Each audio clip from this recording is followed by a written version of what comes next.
di dalam tag HTML, selain nama tag, terdapat juga beberapa tag HTML yang menyertakan atribut. Nah, sebelumnya kan kita udah belajar bahwa tag A ini dia memiliki atribut. Nama atributnya adalah href, kemudian nilainya adalah alamat website yang namanya example.com. Nah, kita akan mengidentifikasi bagian-bagian dari elemen tag HTML ini. Nah, yang pertama adalah nama tag. Nah, nama tag itu biasa berada di kata pertama atau huruf pertama di dalam kurung tag HTML-nya. Contohnya di sini adalah di dalam tanda kurang dari dan lebih darinya ya. Kalau di sini nama tag-nya adalah A, atau dapat diidentifikasi dari nama penutup tag-nya. Ada juga yang namanya atribut tag. Nah, atribut tag ini biasa terdiri dari dua bagian. Yang pertama adalah nama atributnya, dalam hal ini adalah href. Kemudian sama dengan, dan yang kedua adalah nilai atributnya. Dalam hal ini adalah HTTPS dan sebagainya ini ya. Kemudian di antara tag pembuka dan penutup ada yang namanya konten. Nah, konten ini bisa berisi teks seperti ini, atau juga bisa berisi tag HTML yang lainnya. Nah, kita akan belajar macam-macam atribut tag yang bisa ada di dalam sebuah tag HTML. Ada yang namanya ID, class, style, src atau source, dan href. Kita mulai dari atribut ID. Atribut ID ini digunakan untuk mengidentifikasi secara unik suatu elemen dalam dokumen. Maksudnya elemen ini adalah tag HTML ya. Nah, ID ini bersifat unik.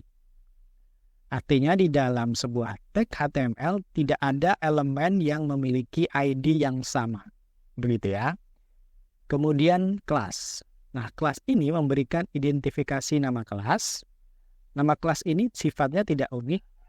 Tidak seperti ID tadi, bisa terdapat beberapa tag HTML dengan nama kelas yang sama. Nah, tujuannya adalah memberikan efek yang sama pada kelas yang sama. Nah, efek ini maksudnya adalah misalnya tulisan di dalam kelas tertentu warnanya merah seperti itu. Jadi misalnya ada tag P seperti ini. Ada beberapa tag P, misalnya ada 10 tag P, kelasnya semuanya intro. Jadi 10 tag P tersebut memiliki tulisannya ini, atau teks atau kontennya ini warnanya merah semua. Seperti itu. Kemudian ada yang namanya atribut style. Nah, atribut style inilah yang memberikan efek ke dalam konten yang ada di dalam tag HTML tersebut. Kemudian ada atribut yang namanya src. Nah, src ini digunakan untuk memasukkan tempat URL sumber data. Misalnya tag HTML ini, img ini, dia akan menampilkan gambar. Nah, URL gambarnya dimasukkan ke dalam atribut src ini. Kemudian ada yang namanya atribut href.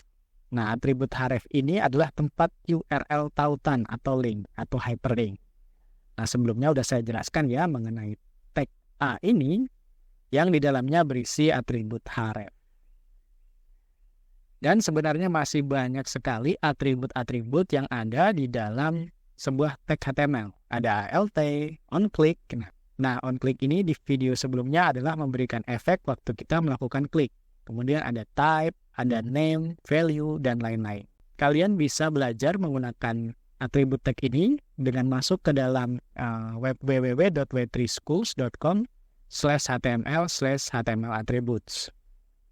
Webnya sama seperti di video sebelumnya saat kita mencoba menggunakan tag HTML yang lain.